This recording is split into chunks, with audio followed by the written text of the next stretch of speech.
আমি আজকে গতকাল আমি লক্ষ্য করেছি জনাব তারেক রহমান উনি একটি বক্তব্য দিয়েছেন।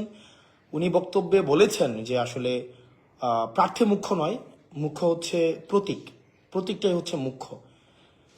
এই বক্তব্যটা সিরিয়াসলি প্রবলেমেটিক একটা বক্তব্য। ওনার মতো একজন রাষ্ট্র প্রণেতা যিনি হতে যাচ্ছেন বা হবেন মনে করছেন, ওনার জায়গা থেকে এই বক্তব্যটা হাইলি প্রবলেমেটিক একটা বক্তব্য।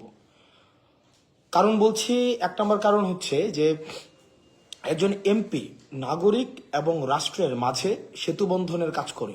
প্রতীক কিন্তু নাগরিক এবং রাষ্ট্রের মধ্যে কোনো সেতুবন্ধনের কাজ করে না। প্রতীক একটা সিম্বলিক জায়গা, একটা অর্নামেন্টাল জায়গা, প্রতীকের যে বিষয়টা। তো উনি বলছেন যে প্রতীককে ভোট দেওয়ার জন্য প্রতীকটাকে উনি মুখ্য করছেন। এখন একটা প্রতীকের মধ্যেও যদি একটা অযোগ্য প্রার্থী থাকে, যে ব্যক্তি অযোগ্য, যে ব্যক্তির অপ্রকৃতস্থ, দুর্নীতিগ্রস্ত, আমরা অতীতের সংসদগুলোতে যেটা দেখেছি যে আসলে আমরা এমনও দেখেছি যে শুধুমাত্র দলীয় আনকন্ডিশনাল অনুগত্যের জন্যই, যাদের হয়তো এলাকায় কোনো ধরনের সম্পৃক্ততা নেই, তারাও অনেকে প্রার্থী হয়েছেন দলীয় প্রতীকে। তো এখন আমি যদি এমন একজন প্রার্থীকে নির্বাচিত করি যার জনগণের সাথে সম্পৃক্ততা নেই, কিন্তু ওই প্রতীকটাকেই শুধুমাত্র হোল্ড করে আমি তাকে সংসদে পাঠালাম, কিন্তু সে যদি যোগ্য না হয়, সে যদি জেনুইনলি রিপ্রেজেন্ট না করতে পারে, আমি তো আসলে আমার রিপ্রেজেন্টেটিভ নির্বাচন করছি, তাই না? সে যদি প্রক্সি হয়ে যায় দলের কাছে, তাইলে সেটা হচ্ছে জনগণের প্রকৃত রিপ্রেজেন্টেশন সংসদে আসলে কখনোই সম্ভব না, নাম্বার ওয়ান। তাইলে আমার জনগণের সাথে রাষ্ট্রের যে ব্রিজ, এই ব্রিজ কিন্তু কোনো প্রতীক করে না, সেটা করে প্রার্থী। তার মানে আমি যদি ভোট দিতে চাই, আমার এই জুলাই পরবর্তী সময়ে আমার মূল যেই লক্ষ্যটা হওয়া উচিত সেটা হচ্ছে প্রার্থীটা কেমন। একটা অপরিচিত প্রতীকের মধ্যেও যদি একজন যোগ্য প্রার্থী, যিনি রাষ্ট্রকে আসলে ধারণ করেন, জনগণকে ধারণ করেন, নাগরিককে ধারণ করেন, সে যদি যোগ্য হয়ে থাকে, মানুষ তাকেই চুজ করা উচিত। অন্যদিকে একটা প্রতীকের আন্ডারে যদি একজন অযোগ্য প্রার্থী হয়, যেই প্রার্থী জনগণকে প্রতিনিধিত্ব করেন না, দুর্নীতিগ্রস্ত, মার্কা যতই ভালো হোক না কেন, উনি জনগণকে কখনোই রিপ্রেজেন্ট করবেন না।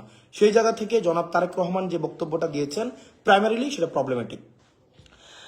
দুই নাম্বার যে জায়গাটা, সেটা হচ্ছে যে আমরা আসলে যদি শুধুমাত্র প্রতীক দেখেই হচ্ছে ভোট প্রদান করি, সেক্ষেত্রে যেটা হবে, আমরা কখনোই প্রপার রিপ্রেজেন্টেটিভ নির্বাচন করতে পারবো না। আমরা যেটা নির্বাচন করব সেটা হচ্ছে প্রক্সি। 300 আসনে, মানে 300 আসনে আমরা 300টা প্রক্সি ক্যান্ডিডেট নির্বাচিত করব। যেমন এটা খুব সহজ ছিল বিষয়টা। যেমন উনি যেটা বলেছেন, এটাকে এইভাবেও করতে পারতেন। 300 আসনে শুধু প্রতীকটা দিয়ে দিতে পারতেন, যে আপনারা প্রতীকে, যেটা পিআর সিস্টেমের কথা বলছেন, পিআর সিস্টেম, এটা হইলেই তো হইতো যে আপনি, আমি কিন্তু পিআর এর পক্ষে না, মানে উনার কথা অনুযায়ী উনি যেই সিস্টেমটার কথা বলছেন, সেটা হচ্ছে অনেকটা এরকম যে আপনারা প্রতীককে ভোট দেন, প্রতীককে ভোট দিলে প্রতীকটা যদি নির্বাচিত হয়, তাহলে 300 আসনে আমি হচ্ছে পরবর্তীতে আমার নিজের মতো করে আমি প্রার্থী দিয়ে দিলাম। মানে এটা হইলেও কিন্তু হইতো। আপনার যদি 300 আসনের মধ্যে শুধুমাত্র প্রতীক দেখেই মানুষ ভোট দেয়, প্রতীকটাকে যদি উনি মুখ্য মনে করে, তাহলে সেক্ষেত্রে তো আসলে আলাদা করে প্রার্থী দাঁড়ানোর দরকার ছিল না। প্রতীকটাই যদি মুখ্য হয়ে যায়, প্রার্থী যদি গৌণ হয়ে যায়, তাহলে এটা কিন্তু প্রেসিডেন্সিয়াল সিস্টেমের মতো এটা হইলেই তো হইতো। তাহলে আলাদা করে আসলে আমি কোনো রিপ্রেজেন্টেটিভ নির্বাচন করছি না, আমি আসলে কিছু প্রক্সি, আমার কিছু দলীয় স্পোক্স পার্সন নির্বাচন করছি, যারা আমার পার্টির প্রতি আনকন্ডিশনাল এলিজিয়েন্স দেখাবে। তারপরে যে বিষয়টা, আমরা 3 নম্বর বিষয় হচ্ছে, আমরা কিন্তু চেয়েছিলাম একটা রাষ্ট্রের হাইকমান্ডকেও, একটা দলের হাইকমান্ডকেও যেন হচ্ছে কি প্রশ্নের আওতায় নিয়ে আসা যায়। কিন্তু আমরা দেখলাম এখানে যেটা হচ্ছে যে হাইকমান্ড এখানে হচ্ছে প্রশ্নের মধ্যে আসছে না। হাইকমান্ড দিন শেষে যা বলবে তাই হবে। দিন শেষে হাইকমান্ড যদি বলে যে ওই এই প্রতীকের আন্ডারে একজন অদক্ষ বা দক্ষ কাউকে নির্বাচন করেন, তাকেই নির্বাচন করবেন। এক্ষেত্রে হাইকমান্ডের যে আধিপত্য ভাঙা, একচেটিয়া হাইকমান্ডের আধিপত্য ভাঙা, মনোপলি যে তৈরি করে রাখা হয়, যেমন আমরা হাসিনার সময় দেখেছি, সবাই হচ্ছে হাসিনাকে রিপ্রেজেন্ট করে, জনগণকে রিপ্রেজেন্ট করে না। সবাই হচ্ছে হাসিনাপন্থী, কেউ জনগণপন্থী না। এখন আবার আমরা সময় একটা স্ট্রাকচারের দিকে যেন না যাই, আমরা এই জায়গাটাও গুরুত্ব দিতে হবে।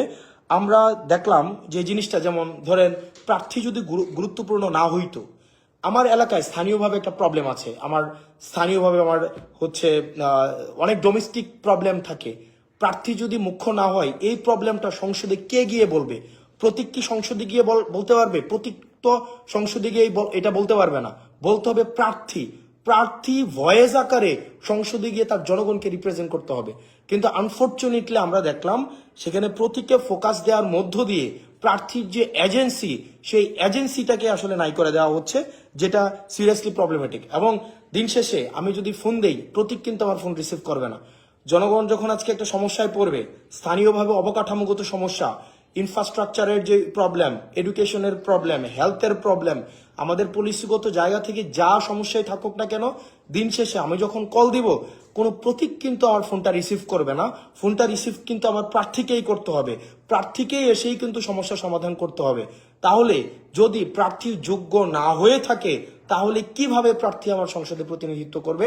এই ব্যাপারটা আসলে প্রবলেমেটিক। দিন শেষে আমরা চেয়েছিলাম সংসদে 70 অনুচ্ছেদের মানে সংস্কার ঘটুক, অর্থাৎ দলের প্রতি যে একটা আনকন্ডিশনাল একটা সমর্থন থাকে, দলের প্রতি দল যে সিদ্ধান্ত নেয়, সেই সিদ্ধান্তে আমরা কখনোই দেখা যায় দলীয় যারা আছে তারা কখনোই বিরোধিতা জানাতে পারে না।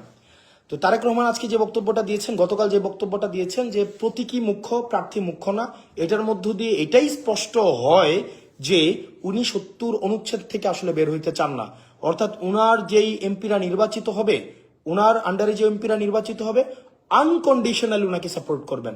যে ডিসিশনই হোক না কেন, আনকন্ডিশনাল ওনাকে সাপোর্ট করবেন।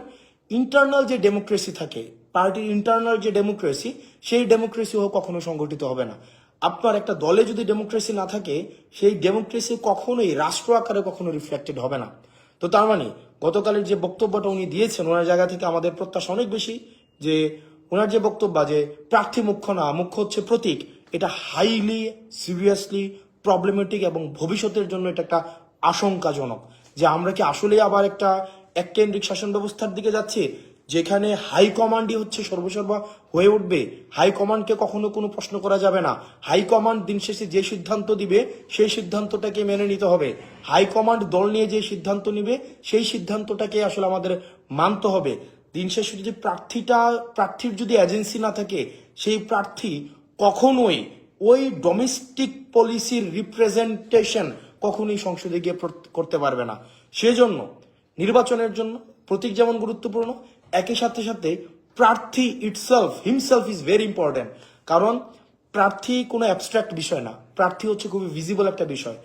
একটা চোর বাটপার, একটা দুর্নীতিগ্রস্ত মানুষ একটা দলের একটা প্রতীকে নিয়ে আসলে মানুষ শুধুমাত্র প্রতীকটা দেখেই ভোট দেওয়া উচিত না, বরং প্রার্থীর ব্যক্তিগত সক্ষমতা, ব্যক্তিগত দেশপ্রেম, ব্যক্তিগত যোগ্যতা, ব্যক্তিগত সামর্থ্য, ব্যক্তিগত পলিসি মেকিং এর ক্যাপাসিটি দেখেই ভোট দেওয়া উচিত। সেজন্য আমরা সারা বাংলাদেশি সবাইকে আহ্বান জানাবো, শুধুমাত্র মার্কা নয়, আবার শুধুমাত্র প্রার্থী নয়, একটা ভালো মার্কা এবং একটা ভালো প্রার্থী, দুইটার সমন্বয়ে আপনার ভোট, যাকে ইচ্ছা আপনি তাকে ভোট দেন, কিন্তু প্রার্থী দিন শেষে আপনার প্রতিনিধিত্ব করবে, মার্কা সংসদে আপনার প্রতিনিধিত্ব করবে না। ধন্যবাদ সবাইকে, আবার আপনাদের সাথে দেখা হবে। সালাম আলাইকুম।